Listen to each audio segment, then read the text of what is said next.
some other people. Very excitingly for me and for the country, we've just launched the Trump Gold Card. It was about 30 minutes from now. The site goes up, and all funds go to the United States government. Could be a tremendous amount of money. It'll also be able to have people like this keep, as an example, just one example, there are a lot of examples, people just buying them. It's somewhat like a green card, but with big advantages over a green card.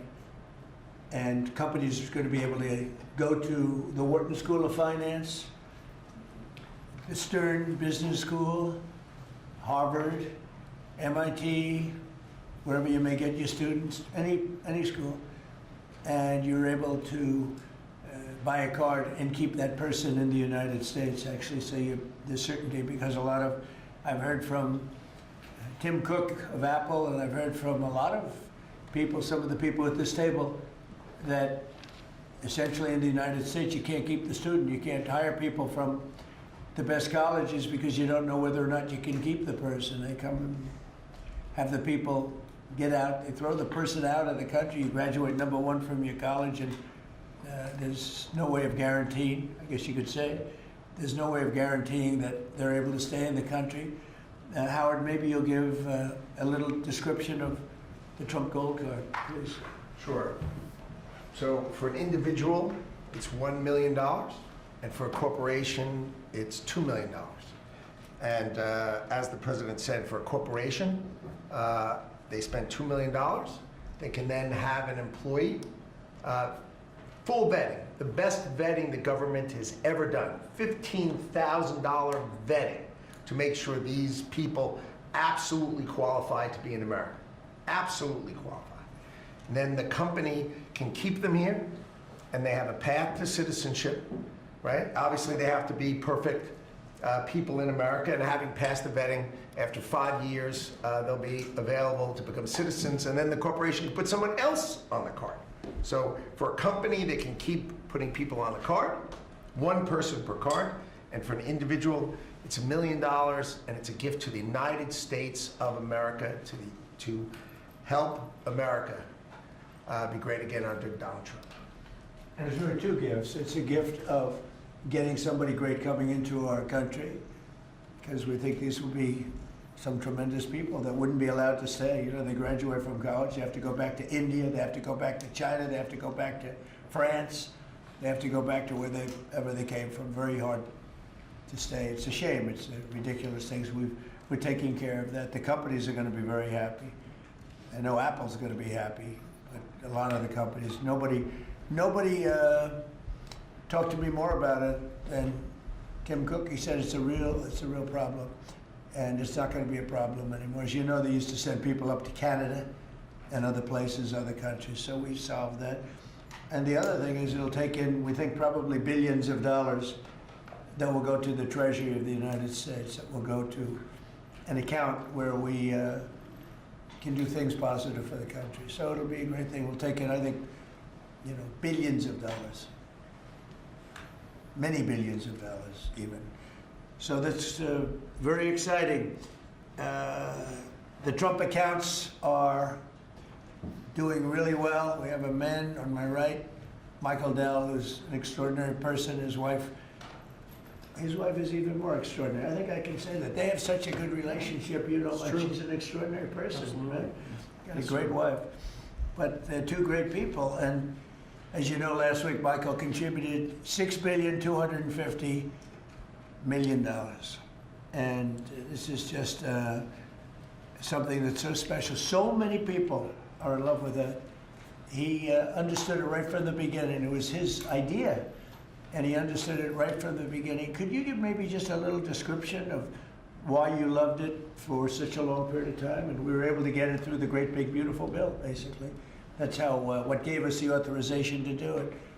Michael, please. Yeah, absolutely, sir. So, when we first heard about this idea, the idea was that the government would give $1,000 to a newborn baby in an account that they would own, and it would go in essentially the S&P 500 and compound. And when the child becomes 18, they could use that money to go to college, to buy a home, to start a business, to continue saving. And I thought that was a great idea. I thought it'd be great if companies matched the government's contribution, which we're doing. A lot of the companies around the table have committed to doing that. And also thought about this is, wow, this is going to be like a platform for families and communities and philanthropists to contribute to those accounts. And so we originally started with the idea of, well, what if we gave some money to all the kids in our home state of Texas, right? We thought that would be a nice thing to do. That's still a lot. Yeah, it is. 1 out of 10 new kids in America born in Texas. Yeah, it's pretty good. Happen to be a fan of the state of Texas. But anyway, we thought about it some more, and we thought, this is going to be something really special. We have a foundation. It focuses on children. It's been around for 26 years, and we said, well, why don't we go bigger? And so we talked about it, and now that the Investment America Act is a law, which that in itself is a incredible thing that occurred. It does create a platform, and we were super happy to announce that we would give $250. We arrived at $250 because next year will be the 250th birthday of America and 25 million children. We thought that was a nice thing to do because it would include most of the children that are 10 and under, that are not part of the government program, that live in zip codes where the median income is less than $150,000. And that was also an important part of our contribution. And I do believe there will be a number of other large gifts announced. I've already spoken with a few that will be announcing gifts at the state level, Right. and more to come. Yeah. It's amazing, and it's amazing the vision you have, but that's why you're so successful, frankly. And to think that Michael started off with not a lot of money, I would say, right? Not too much, like very little. And he can give a gift of $6,250,000,000, and I know he said he's going to do a lot more. It's pretty amazing. It's really a beautiful thing to watch. So great for our country. So we have the Trump accounts are doing really well, and it's become, I have to tell you, just everyone's talking about them, beyond what I would have even thought. And it's going to make some young people relatively very wealthy. And in some cases, I mean, they could really be off to a great start. So some people have had that advantage and some people haven't, but it's a wonderful thing. Thank you to you and your beautiful wife. Thank you, sir. So it's a pleasure to welcome so many brilliant minds and distinguished business leaders back to the White House. I love these brilliant minds, including Michael Dell of Dell Technologies, who makes a great product. And I want to thank him for what he's done, what we just discussed, the accounts. We also are grateful to be joined by Enrique Lores of HP. So thank you very much, Enrique. Great job you're doing. Antonio Neri of HP Enterprise. Thank you very much. What's the difference between HP and HP Enterprise? We focus on the cloud security, networking, and large systems. The cloud's good. People have done very well with the cloud. That's great. Arvind Krishna of IBM, who's actually become, I would say, a legend. The job he's done. He's taken the stock from a rather low price to a very nice price. I won't say high because I'm sure you're going to say it's going to go up a lot more, right? But, so I can't say a high price. But he took IBM into a new stratosphere that nobody, I think, saw. If you go back to before, when he took over the company, nobody would have even imagined that you'd be able to do what you've done. So congratulations, become a good friend. Cristiano Amon of Qualcomm, and thank you very much. Congratulations and success. I know a lot about your company. You've done amazing. An executive director of the Technology CEO Council, Bruce Mailman. So, thank you very much. I think that these people know each other. We're going to be talking a little bit about technology today, and we'll take a few of your questions about technology. I'm sure you probably won't have too many of those questions. You'll be asking about some other things, right, Bruce? Our administration is committed to total dominance in technology. Right now, we're leading artificial intelligence by a lot. And I think, you look at what's going up, and we're writing rules, regulations. We want to keep it at the federal government level, so it's simple for the companies, very important, frankly. And I think we're pretty well committed. I spoke to some of the senators today, and I think we're committed to do that. We want to make it as simple as possible, as easy, because you're competing with some very big sources, and we want to stay number one by a lot. We're leading the world in building new data centers and new semiconductor and chip manufacturing facilities and new capacity for AI. And we're unleashing all of the forms, literally all forms of energy and natural gas and oil to clean, beautiful coal and safe, reliable nuclear power. And I'm giving them approval to, when they build these massive plants that cost $50 billion. It used to be that for $50 million you could build a nice little shopping center. But for $500 million, you could build one of the biggest, most beautiful centers. And now they're talking about $50 billion. So explain that one. These buildings are, there's never been anything. There's never been anything like that. So you're all involved in that. It's pretty amazing. 1 year ago, our country was considered dead by many leaders throughout the world. And now we have what's called the hottest country anywhere in the world. We're the hottest country in the world right now. 10 months took us. I thought it was going to take longer, Michael. I didn't think we were going to have this success this soon. We have over $18 trillion being invested. So much of it by, like you're in for a lot. What's the number that you're looking at? 150. 150 billion.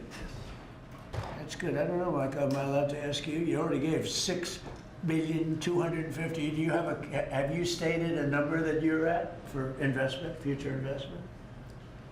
Well, if I think about all the, investment that we make with the American companies that are adding capacity, particularly around semiconductors, it's several $100 billion. I think that's right. It's pretty good. Yeah, it's pretty good. It makes the 6 billion sound very, very small. That's very good. Antonio, what about you guys? What about you and Enrique? How's that going? Well, have you announced a number or anything? No, I'm actually happy to share with you. Over the next few years, we're going to invest an additional $3.5 billion building secure manufacturing. Right. We build the largest supercomputer for the United States government that supports both the DoD and DOE. So in the next 18 months, we're going to build the largest 5 supercomputers that will keep the United States ahead of the game, both in life science and AI, but also to keep ahead, owning the entire stack at the national security level. Great. Are you doing that separately? Are you doing it together or separate? No, we are totally separate company. Totally separate, right? From our side, we invest in the US about $18 billion per year. So if you look at the next 5, that's right. It will be close to $100 billion. And we are going to be investing in AI at the edge, not only on data centers, but how to make AI available to customers in PCs, in headsets, in devices that they will be using every day. Which is so it's over $100 billion. Yes. And you're doing well. HP is doing really well. Yes. That's great. We're competing hard with Michael, but we're doing well. Are you direct competitors? Yes. That's it. That's why they're on different sides of the table, sir. The old days would say, why don't you make a deal? I guess now it's not so easy to make a deal. We can have an arm wrestling match now. Yeah, So right. if you want to. And Cristiano, you've been amazing, right? Your company with the investments. How are you doing with investments? We're doing great. I think, Mr. President, you have a great decision. I think when you drove our company to continue to be innovating, and I think we're doing very good. We've been, in addition to doing phones, I think we're now, our chips are going to every car company in the world, all the car companies. We're entering into the robotics. There's a lot of growth in robotics and the data center. New smart glasses going to be the future mobile devices. Industrial, I think a lot of the drive towards manufacturing the country is driving a lot of technology for smart manufacturing. We're making chips for that. So I think we're very excited. And I think, like Michael, I think the number of industries our chips are being enabling is driving hundreds of billions of dollar investments in. And most important for us, semiconductor manufacturing is very important. So we are going to be customer of the fabs that are being built in the United States by TSMC and Samsung. So That's we're great. just going Yeah, to keep that's going big stuff. forward. Yeah, those investments are very important, and we are all customers of those fabs. to be Those clear. two are my customers. Yeah. Memory stuff, memory? We don't do memory. We do a lot of. Who's the king of memory? It's Micron and Micron's- SK yeah, Hynix. and Micron's another one doing very Yes. well. That's great. Yeah, I heard you're doing fantastically. Congratulations. Thank you, Mr. President. The stock market has set a 51, think of this, 51 all-time record highs during the last 10 months. 51. You guys are big beneficiaries. You're setting the records, right? It's amazing. 51 times we've hit a new high. And in the history of our country, if you think about it, 51 times during the last 10 months. And Bruce, let me ask you, pull these people all together. How's it looking for technology? A lot of global competition, but you'd rather be playing our hand than any other hand in the world. I think so. We have a good hand right now, don't we?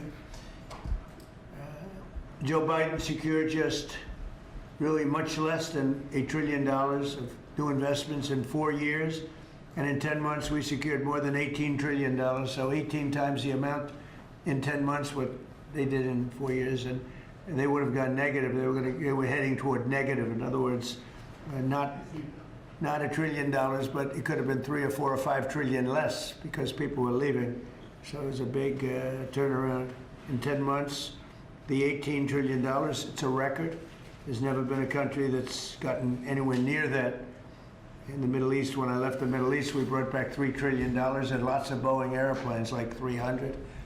And Boeing gave me the award for the greatest salesman in the history of Boeing, which was a nice little award. I have a little plaque. The greatest, I think I've sold 1,000 Boeing planes. Can you believe it? Now all they have to do is make them. Okay, they got to make them, but they will. But we have made historic trade deals with the United Kingdom, China, Indonesia, Vietnam, Japan, the EU, Malaysia, Cambodia, El Salvador, Argentina, Ecuador, Guatemala, Switzerland, Liechtenstein, Thailand, and South Korea, and many others. And a lot of it's based on the November 5th election result, which was a massive victory. We won all 7 swing states, the popular vote.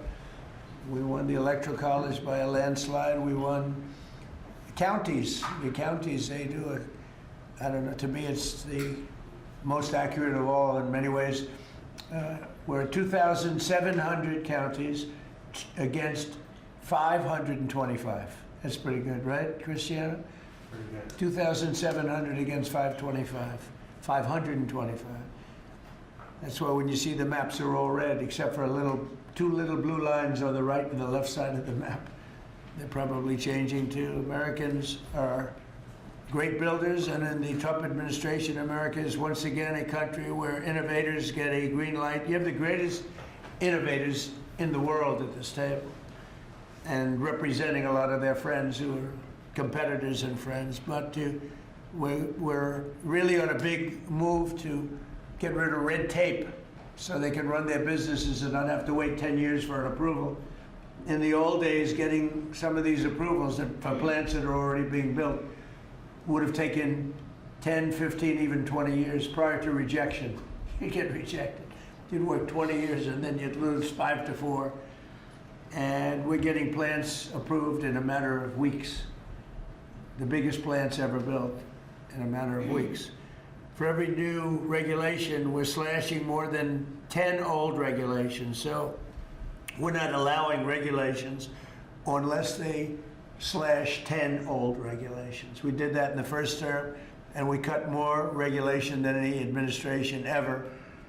In our first term, we have the all-time record. I think we're exceeding it here. In fact, now it's 1 in 24 is the number we're at. It's 1 in 10 you have to do, otherwise we're not letting you do it. But we're actually up to 1 in 24, so we get rid of 24 regulations for every one. That's not a bad deal, right? And it's been very exciting, actually, but including we're allowing 100 in the great big beautiful deal. We're allowing 100% expensing for capital expenditures, including investments in factories and equipment and structure. So including even structure. So that if Michael goes out and builds a factory, you can take it against tax immediately, the whole thing. You don't have to wait 38 years or do it over a 38-year period. And I think that's what made the first tax cut, which we, by the way, got extended in this tax cut. So, and you add it up, it's the biggest tax cut in the history of our country. But I think that the expensing factor, and it's good for 10 years too, I think that's the, maybe was the reason that so much growth was, there were other reasons, but so much growth was gotten in the first term. So earlier this year I said that the challenges of our time demand a new spirit of patriotism and national loyalty in Silicon Valley, smart people, and from the whole technology sector, and that patriotism is on huge display here in this room with some of the most brilliant people. And I'd now like to ask Secretary Howard Lutnick to say a few words, and OSTP Director Michael Kratsios also say a few words, and I look forward to hearing from Michael a little bit about this subject. Cristiano, welcome, and Arvind, you'll say something, and I appreciate it, and anybody else wants to say a couple of words, feel free. Good job. So why don't we start with Howard, please? So the key to America's success is the amazing innovators that we have. I mean, we have invented everything from the light bulb, transistor, GPUs. We are on the edge of everything. And we need to keep being on the edge, and the people at this table and this industry is why America's great. We need to build here. You know, for too many years, we innovated and we let everyone else build our stuff. And we just can't do it anymore. So with President Trump coming and winning the election on November 5th, we changed that, and now we're going to build it here. You've done everything you can, and you've heard trillions and trillions of dollars of technology build coming home to America to protect and defend us and use our innovations here. You're driving interest rates lower, and you're going to continue to drive them lower. That makes it cheaper. It makes it more exciting to build here. You're blowing out the regulatory deep state so that people can build here and do it fast. And the last thing is, because of our investment in energy, that drive down the cost of energy for all Americans, including the people who are building here, drive down the cost of energy. It's great for America. Put all of that together, and you're going to see the greatest growth the United States of America has ever seen. You're going to see north of 4% next year, and then it's going to go up from there to 5s and 6s. This president's going to drive the greatest GDP growth, led by the tech sector coming home and driving growth. Well, thank you. You know, one of the things I'd like to say just before going over to Michael, and this Michael, and then we'll have this Michael, all right? But one of the things I'd like to say is, in the old days, when you announced really good results in this country, the stock market went up. And that's the way it should be. And we're going back to that. Because otherwise you can never really attain true greatness. In other words, GDP at 4. Oh, 4 is so high. Let's raise interest rates and kill it. And we're going to go back to the old days. When we announce great results, it doesn't mean we're going to raise interest rates and try and kill it. It means that instead of 4% GDP or 3%, which I say it's so wonderful, 3%, it should be able to be 20 or 25%. I don't know why it can't be. You shouldn't kill it. And so we hope that if this country announces great results, because you're going to see great results over the next couple of years, all these plants, and I'm not just talking about AI, we have the biggest number of auto plants planned. Toyota just announced $10 billion in plants built various couple of locations, few locations in the country, just a little while ago. They're all coming here. They're coming here because of tariffs, because they don't want to pay tariffs, but they're coming here because of the election and the mindset. But when we announce good results, the market should go up. Now it's when you announce good results, Michael, the market goes down because they say, oh, that means things are good. That means we're going to kill it by raising interest rates. I think it's really wrong. It should be the opposite of what it is now. It should be the way it used to be. We announce good results, the market should go up, and we should keep driving it up and have it keep going up and let it be much, much bigger, much, much better. And, you know, growth doesn't mean inflation. They're always afraid that, oh, we have, and if there is inflation, that's okay, then we can slow it down.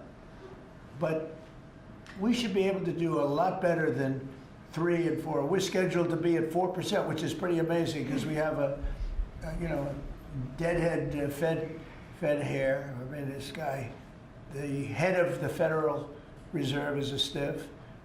And, you know, you fight that. It's amazing. We fight that, and yet interest rates are going down, except with him, not too much. He did a rather, I would say, a rather small number that could have been doubled, at least doubled. And that's the other thing. I think the rates for the United States are always the lowest in the world, because without us, there is no world. Without this economy, there's no world. You know, you could go to some of these wonderful countries that you think are so great. Well, one of the reasons they're great is because we allowed them to get rich off of us. We didn't charge them anything. You look at some of the deals, I don't want to say, use Switzerland as an example, but Switzerland paid almost nothing in terms of a tariff or a tax or whatever you want to call it, license. They paid nothing, and you know, they're paying now. They're paying a fair amount. I had them at 39%, but I decided to be nice. I was nice, and I think they like us a little bit better. But the money you're talking about is enormous. Our country is a very rich country.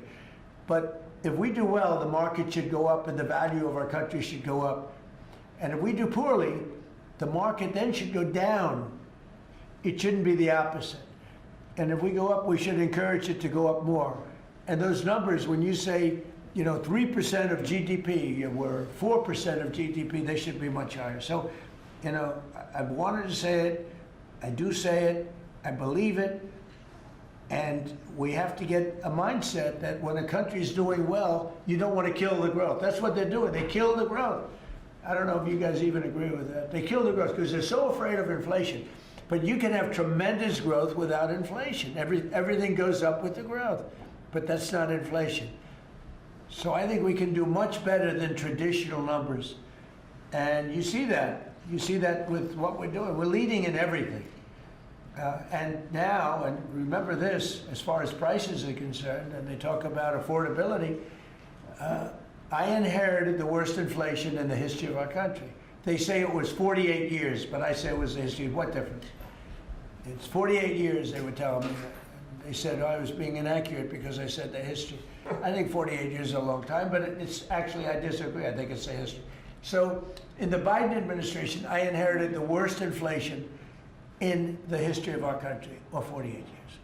And prices were very, very high.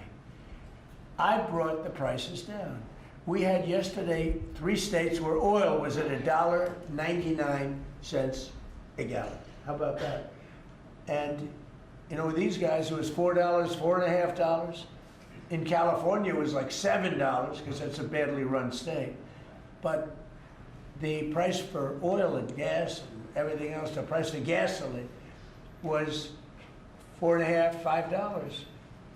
And we just hit $1, and now we broke $2. I was looking forward to that. Couple of states, 3 states. And I will say that when that happens, oil and gas and energy is so big, it's so big a category, you don't even know what number 2 is. There is no number 2.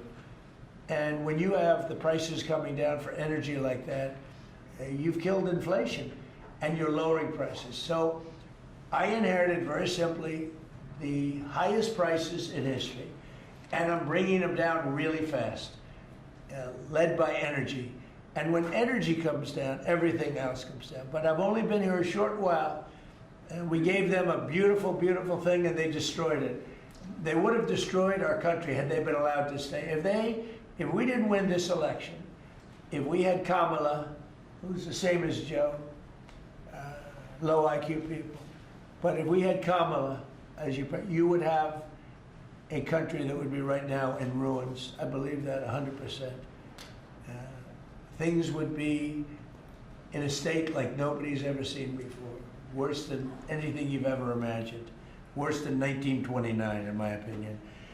Instead, we have the hottest country in the world, and we're going to keep it that way. But just to finish, we inherited high prices. We're bringing them down very rapidly, and we're bringing them down to very, very good levels. They'll soon be down at very good levels. Michael, please go ahead. Absolutely. As everyone in this room probably knows very well, leadership in science and technology has been foundational to our economic and national security for decades. And because of the policies that you have championed and the private sector partnerships that you have made, America currently is leading the world in S&T, and it's benefiting all Americans every day. The one thing that I want to remind this group of, that many of you know, the president has been arguing for American leadership in AI well before ChatGPT was even invented. The president signed an executive order on artificial intelligence leadership in 2019, which set the stage for the revolution that we're seeing today. In the past year, we've built on that. We signed out the AI Action Plan in July of this year, which the president launched here in Washington, along with 3 EOs. And I know a lot of that effort is around creating a regulatory environment to allow for companies like yours to thrive and for the applications that you build to have the biggest impact on Americans every day. So thank you for everything that you do, and I know we're going to keep working together to make sure that America is the home for the next great technological discoveries. All right, thank you, Michael. And Michael? Thank you, sir. Well, look, we greatly appreciate the focus the administration has on lowering energy costs. And energy is the substrate of manufacturing at the industrial level, and really an incredibly important input to the economy. We can't be competitive without a super low cost energy industry. And had a great meeting earlier today with Secretary Wright, and really appreciate all the work that he's been doing. This is, of course, incredibly important when it comes to AI, because it does consume a great deal of power. All the semiconductor manufacturing consumes a great deal of power. Another big area of focus for us is how we can take all this great AI technology, the AI stack of the innovative companies here in the United States, and sell that around the world. And I'd like to ask Arvind to speak a little bit more about this. Arvind? Thank you. So, Mr. President, first, we really would like to thank you for everything you're doing for economic growth, as you said. I completely agree with you. Economic growth then drives a lot of other benefits to everything else. We also want to thank you for all the work you're doing on deregulation and making things easier for business to participate in that growth. Michael spoke of the AI stack.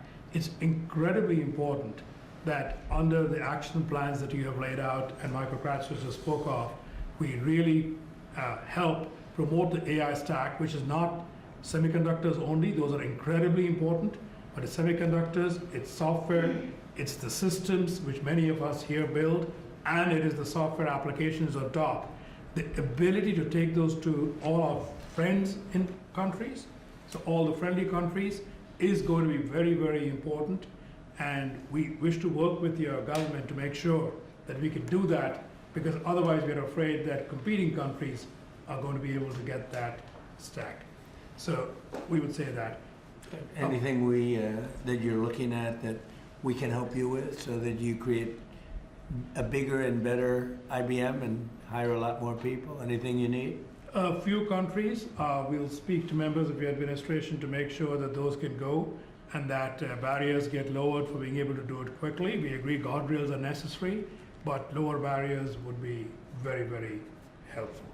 You mean tariffs? No. Because are these countries tariffing you, any, making your life difficult? Are they doing anything else to make your life difficult? It's the ability to take certain systems which have semiconductors inside them into these countries. So right now, because we have controls on where all the semiconductors can go, then the entire system is restricted. That's what we want to do. The same as How many countries do that? Probably a half dozen. So I can tell you the countries already. I know. yes. I know every country very well. And We have ways of combating that quickly. So. You'll let me know. And the last part I'd like to say is I'd also like to thank you for all that you're doing to help modernize government itself, because we think that that's incredibly important. You know, you made a number of announcements, but a couple that I'd just like to point out, we worked with Commissioner Frank Bisignano to help make Social Security better. So I would like to thank you for your help on that. And we'll work with him on making IRS. He's done a fantastic job. He is. Frank's great. He's done a great job, Frank. He's had a great career, actually left a tremendous career where his salary, I think, was 100 times greater than it is now. And he was at JP Morgan Chase, and he's doing a fantastic, he did a great job at Social Security, quickly. And we hope to help him replicate that now at the IRS also. Very good. Thank you very much. Good job. Cristiano, please. Yes, just a few points. I think, first of all, Mr. President, thank you for your vision. I thank you for understanding the importance of the American private sector in industry, I think, and the growth of the economy. I want to just build on some of the things that were said by my colleagues. I think we have built probably one of the most advanced technologies in the world, and part of it is because I think the commitment to innovation that we have in the country, but also the fact that it has been American technology for the world. So I think we have an incredible opportunity. When I think about what Michael said about exporting AI, I had a conversation with Secretary Howard. Now that the trade deal's been made, is an opportunity to really build on those trade deals and export, I think, American technology. And also, as we think about the technology, it's an important vector to drive the reindustrialization, I think, of the country with technology. So we're incredibly excited about that. I think it's a big opportunity. I think it's the next wave of growth that we can build on those trade agreements. And I think it resonates what also Arvind said about the importance of the American technology stack. And then I was just going to finish with 2 points. There are 2 exciting things happening in the world of technology coming right now. One is as AI becomes the new form of computing, AI is going not only to the data center, but to everything, to cars, to PCs. And we see now the ability to run models that you can only run AI in the data center. You can run that on a microcomputer, on a computer for Enrique, on a server, with small server on premise. So I think we're going to see the proliferation of AI. The other one is 6G. We have made commitment working with your administration, working with FCC. We're going to accelerate 6G. We're working to launch first in the world in the LA Olympics. And I think that's another opportunity for America to lead in the next wireless evolution. So thank you. I thank you for the opportunity. Thank you for the partnership. And we're going to be hard at work, I think, driving that agenda. So we're into 6G now. I just finished 5G. I was a leader on 5G getting that done. And now they're up to 6. Let's do it again. What does that do? Give you a little bit deeper view into somebody's skin? See how perfect it is? I like the cameras the old days. So they just had a nice feature. Now they cover every little. Let's see, Michael, you're in good shape. You're not gonna. But I tell you, it's the 6 is coming, huh? It's coming. Does it ever end? And what happens? You'll be into 7, right? Before 6 gets old, you'll be into 7. Anybody have anything else to say? Anybody? I think that the other thing is we want to thank you as well for the openness of your organization and your team. We always find people that wants to hear what we need and is willing to design programs that will support us. So thank you for. Well, we're here to serve you. We want you to just dominate the whole world in terms of what you do. It's a very important world, and you're doing that. We're making it easy for you, and that means you're going to do it faster. It's more jobs, and a lot of good things happen. Right? Go ahead, Thank you, please. Mr. President. You may not recall, but in your first term, you actually sponsored the Department of Energy to build the largest systems ever built. And thanks to your sponsorship, the Department of Energy owns the 3 top supercomputers in the world. Yep. And we build it with them. And these are systems that can do quintillion operations per second. And that means we can solve I know. a lot of We made that possible. It's worked out very well. Good. solve problems. So now we're going to build the next generation again. Good. Sounds good to me. Any questions, please? Mr. President, thank you. Can you explain a little more about this Venezuelan oil tanker and share a little more information? Well, I'll let the people do it, but you see the result, and I guess they probably have released the pictures by now, or pretty soon. You'll discuss that with the appropriate people later on, but no, it was seized for a very good reason. Sir, there's a new proposal from DHS that would see tourists from a lot of countries have to hand over 5 years of social media history to get a tourist visa. Are you concerned at all that if that's implemented, there would be a decline in tourism next year? And what sort of material do you think is... We're doing so well. We just want people to come over here and safe. We want safety, we want security, we want to make sure we're not letting the wrong people come into our country. We're getting rid of a lot of bad ones from jails, from mental institutions, drug dealers. And we're getting a lot of bad people, murderers. 11,888 murderers, half of them, almost exactly half of them, committed more than one murder. We're getting rid of them.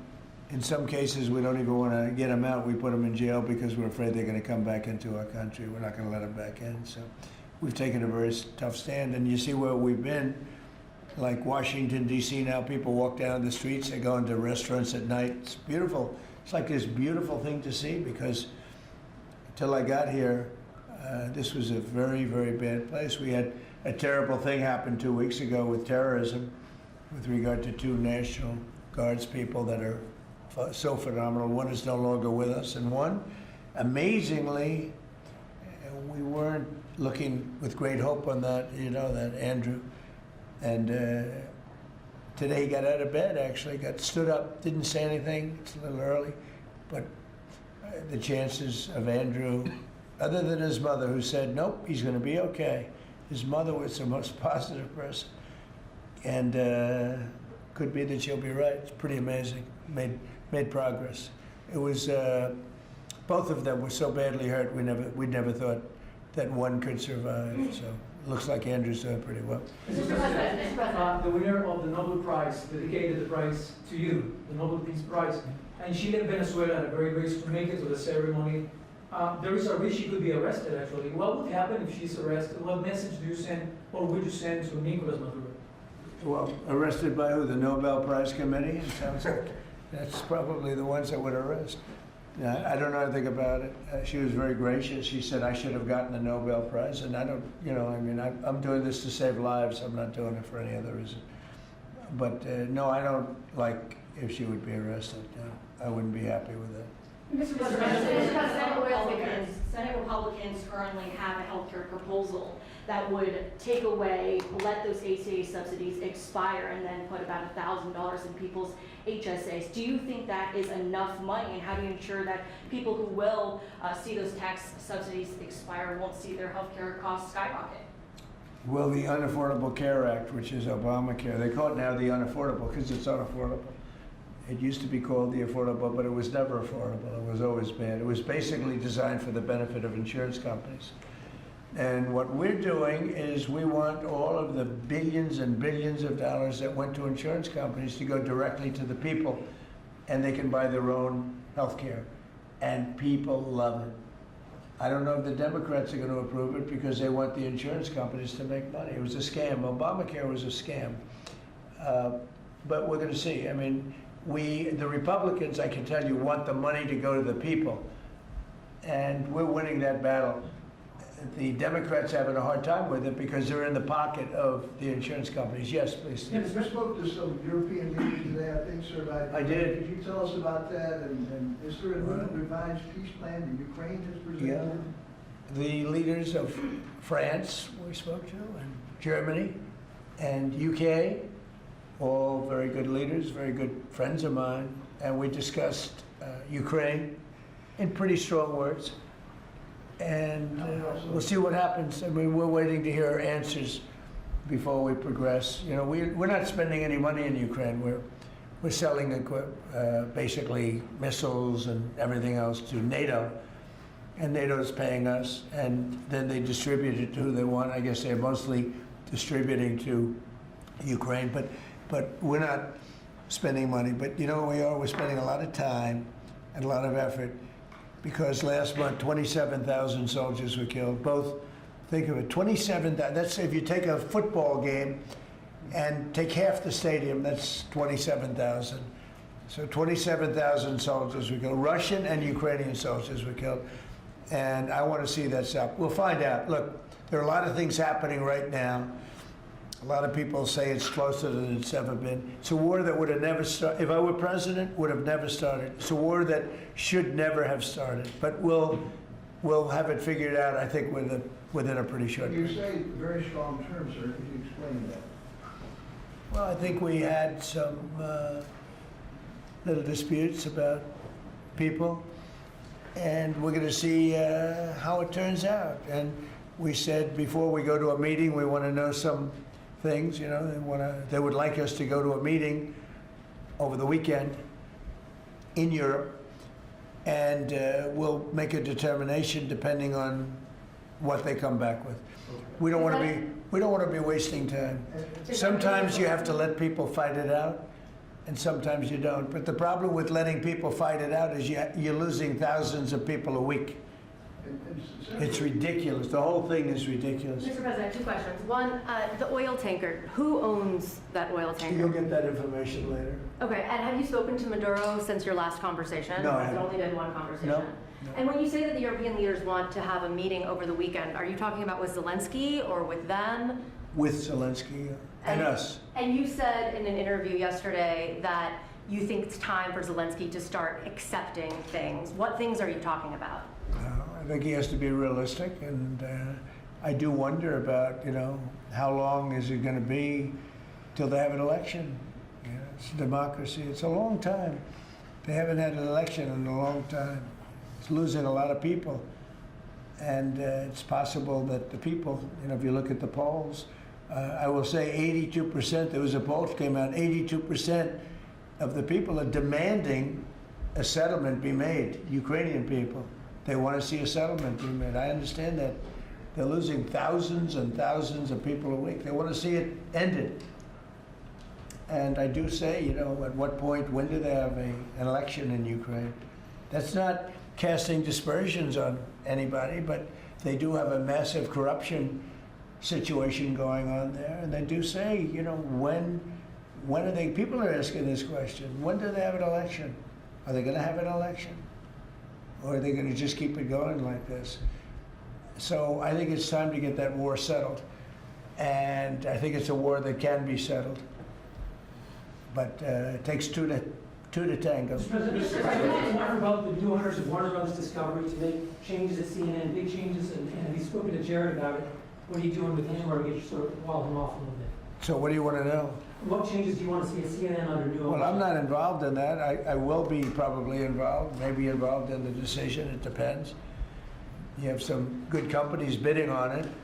I think the people that have run CNN for the last long period of time are a disgrace. I think it's imperative that CNN be sold, because you certainly wouldn't want to put people, just leave those people with some money, good money, and CNN, so that they can spend even more money spreading poison, because it's lies. It's a disgrace. So I wouldn't want to see the same company end up with CNN, the same company with money, because right now they don't have too much money. But they have value, I guess, based on the bids. They've got value. But I think CNN should be sold, because I think the people that are running CNN right now are either corrupt or incompetent. And that'll be a factor in the decision making, because we've got some. Well, in my mind, but I can be talked out of that by some very talented people that we have, antitrust people. But I just think that the people that have run CNN into the ground, by the way, nobody watches, very few people watch.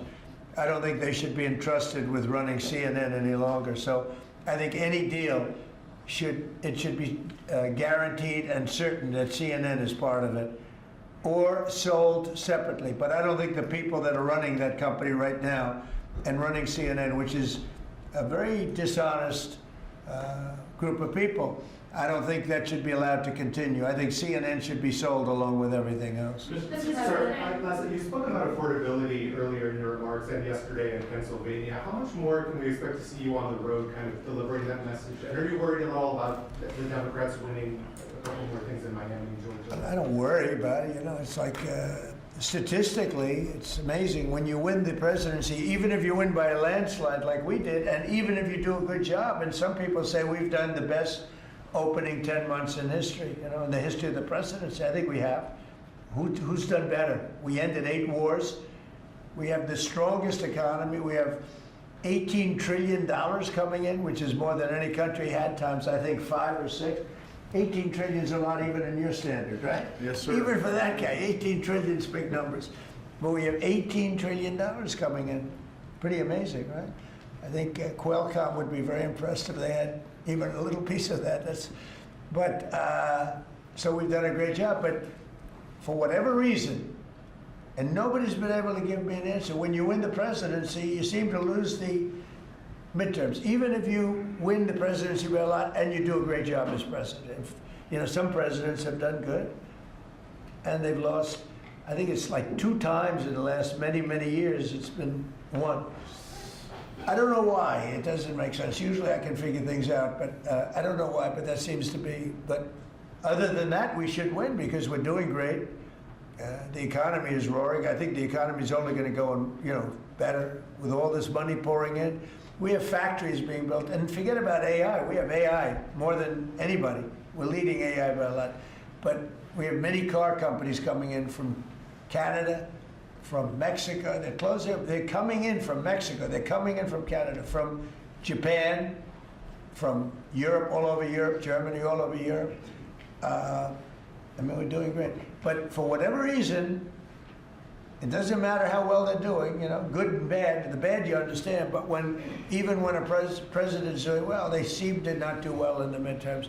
So we're going to try and change it. There should be no reason for it. If anybody at the table can figure out, Bruce, a nice psychological reason, but so I want to win, and winning the midterms is important. People want us to win the midterms, and I think we have great spirit. We should win the midterms, yeah. Under Joe Biden's administration, and during COVID specifically, Biden removed the safety standards on abortion drugs. Now I'm hearing from a lot of pro-lifers that they're very anxious because yesterday Bloomberg reported that your FDA is slow walking a review of the abortion drugs that Secretary Kennedy promised. Yeah, How soon do you want to see that? I'll find out. I'll ask them. Do you want to see it? I don't think they're slow walking anything, but I'll find out. Yeah. Mr. President, Any update on the clashes between Thailand and Cambodia? Sir? Yeah, I think I'll have to make a phone call. I was going to say that the Thailand and Cambodia, one of the 8 that I settled, they've been fighting for a long time. They've been fighting for a very long time, many, many, many decades. But I got along great with both. I found they were 2 great leaders, 2 great people, and I settled it once. I think I can do it pretty quickly. I think we're scheduling a phone call tomorrow. Mr. President. With Thailand. On the Fed chair. With Thailand, if you just to answer, Steve, with Thailand and Cambodia, I think I can get them to stop fighting. Who else can do that? Think of it. Settled 8 wars. Every once in a while, one will flame up again, and I have to put out that little flame. I have to put it out, but we're going to put it out again. So I think I'm scheduled to speak to them tomorrow and see if I can. It was unfortunate what happened. I mean, I know exactly what happened. It got it started a little bit, but we'll see if we can put it out. We're interested in the seizure of this tanker. What happens to the oil on that ship? Well, we keep it, I guess. Where does it go? What port does it go to?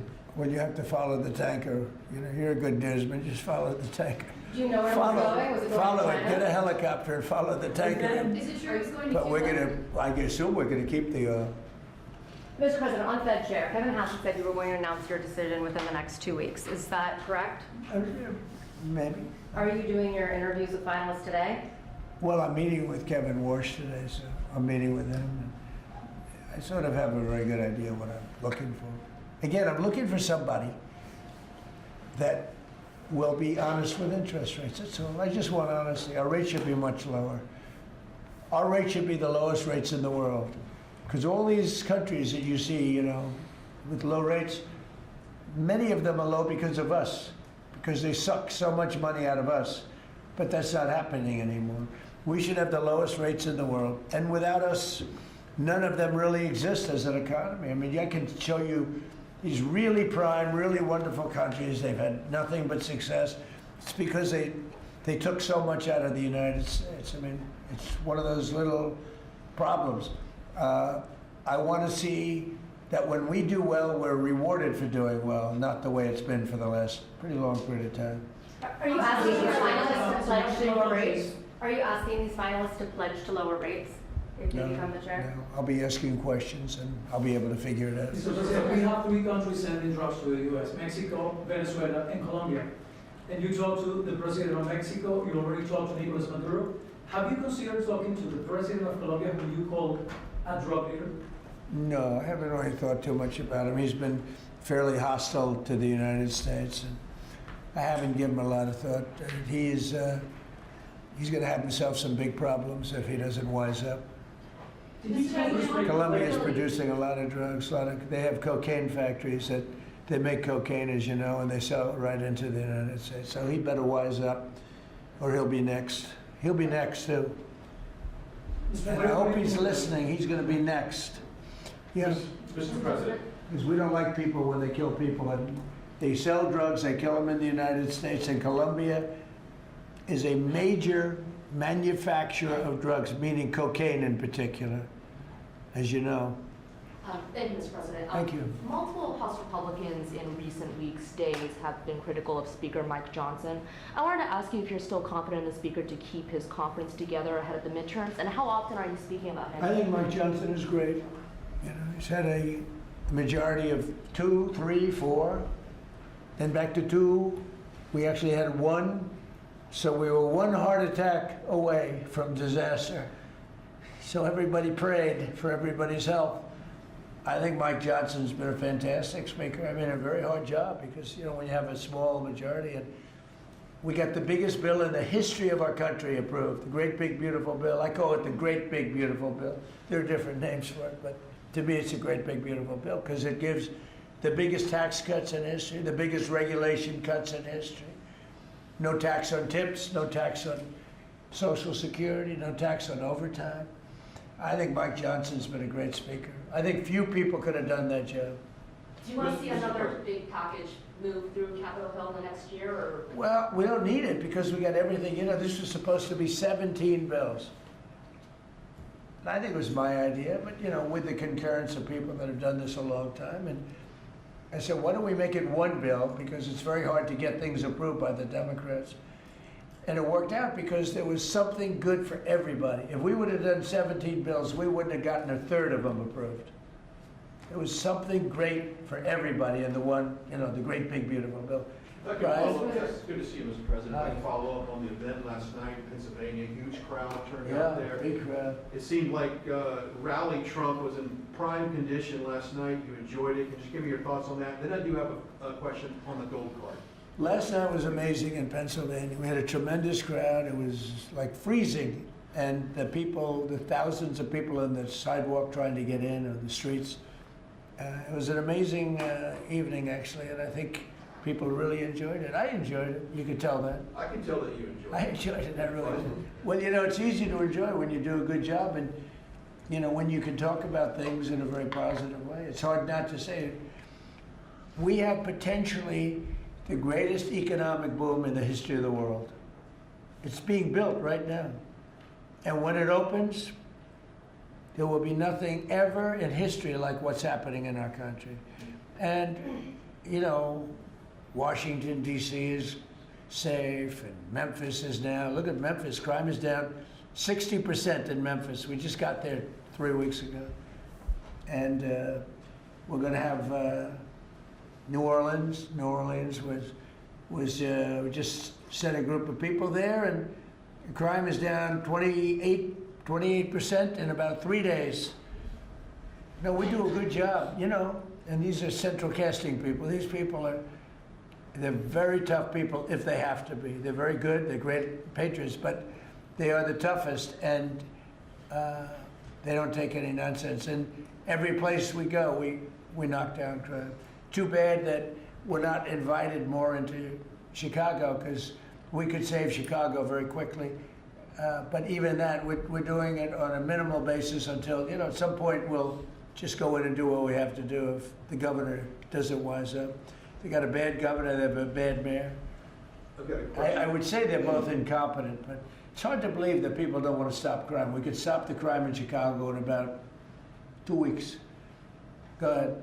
My question is on the gold card. And I apologize if I missed the answer to this. Is there a limit to how many gold cards these companies can buy? Howard? So the program is part of the already approved visas.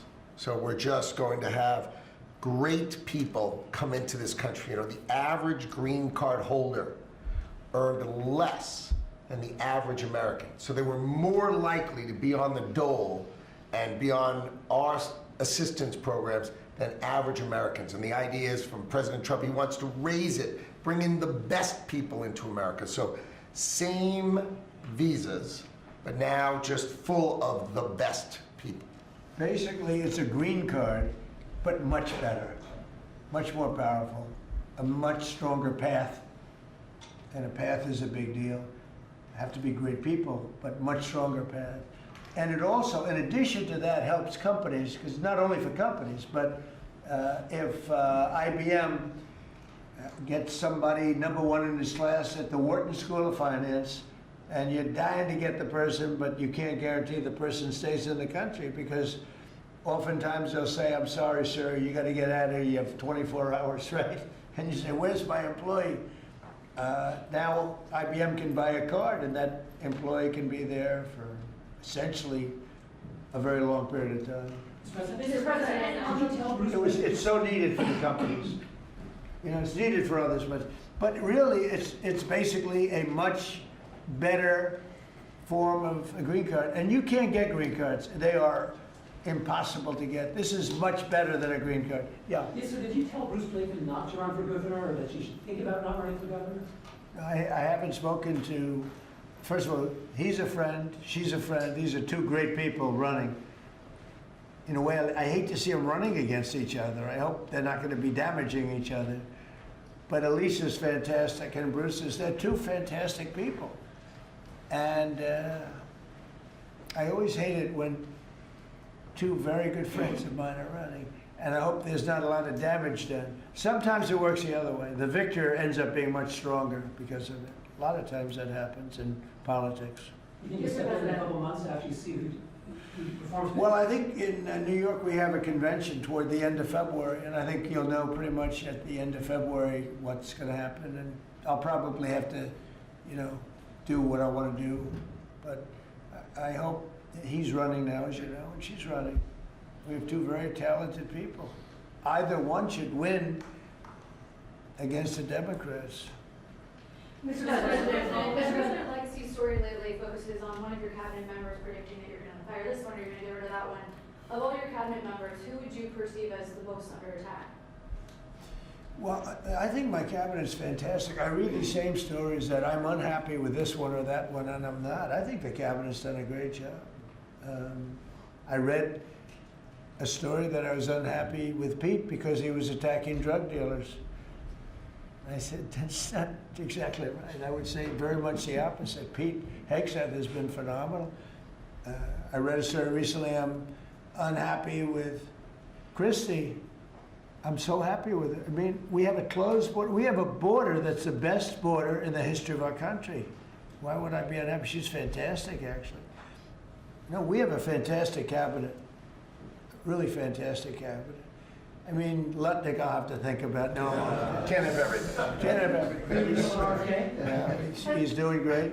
Well, Howard's done really well, and Scott's done really well. We have just a fantastic cabinet. I'll tell you who's doing a great job is Linda McMahon. We're bringing education back to the states where it belongs. Education is going, we can't do any worse than we're doing right now. Let the states run it. You know, if you go back to some of our states that are run so well, so good, I would say 40 of them. And then you'll have trouble with 5, and you'll have bigger trouble with another 5. But you have 35 or 40 states that will run education as good as Norway or Denmark, Sweden. We have some, you know, the heads of the list are Denmark, Norway, Sweden, a few others. I think if you go to Iowa and you go to Indiana and you go to, I can name a lot of states, I think it would be almost the equivalent to, maybe better. But you can't run a school system in Iowa from Washington, D.C. Yeah. Sir, the Gaza plan, when do you expect to announce the members of the Board of Peace, the leadership of that? Well, we'll do it early next year.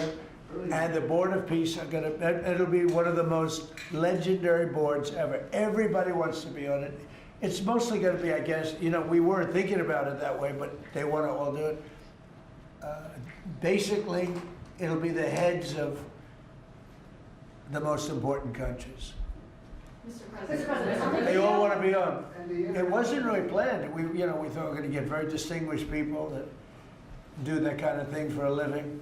But really, it looks like it's turning out to be, they want to be on the heads, the kings and the presidents, prime ministers, they all want to be on the Board of Peace. Mr. President, on the video follow-up to last night's rally, can you clarify, you have called the affordability crisis as a Democratic hoax, but you also want to make America affordable again? No, Can the you just clarify? word that they use is a hoax, and because they're the ones that caused the problem. I'm talking about when you're trying to say it a different way. It's pretty simple though, if you listen. It's a hoax where they created the problem. They're the ones that gave the high prices. So when they use the word affordability, they shouldn't be using that word because they're the ones that created this problem. They created the highest inflation in history, and they created the highest prices in history. And now we have to get those things down. But when they go, they look and they say affordability. They never discuss it. They just say the election's about affordability. Well, it may very well be. I think it's also about still the board. You have to remember the job. You know, the sad thing is, for 7 months, we've had no people come through our border. Nobody can even believe it. 0 people. And the people that do that are largely Democrats, which the people that do the stats. We've had no people come in, other than coming in legally. But if you take a look, and nobody wants to talk about that. In fact, last night I said, let me talk about the border. My own people told me, sir, nobody cares about the border anymore. You've fixed the problem. I said, do I get a little credit for fixing a disaster where millions of people a month would flow into our country, and from prisons and from gangs and from drug dealers and mental institutions? They say, sir, you fixed the border. Nobody cares. I say, but I care. It's sad when you fix something and then you can't even use it. You can't talk about it. My own people don't want to talk about it anymore. But very simply, the Democrats created the worst crisis of inflation that this country has ever had. And with that came the highest prices that we've ever had. And I'm fixing it.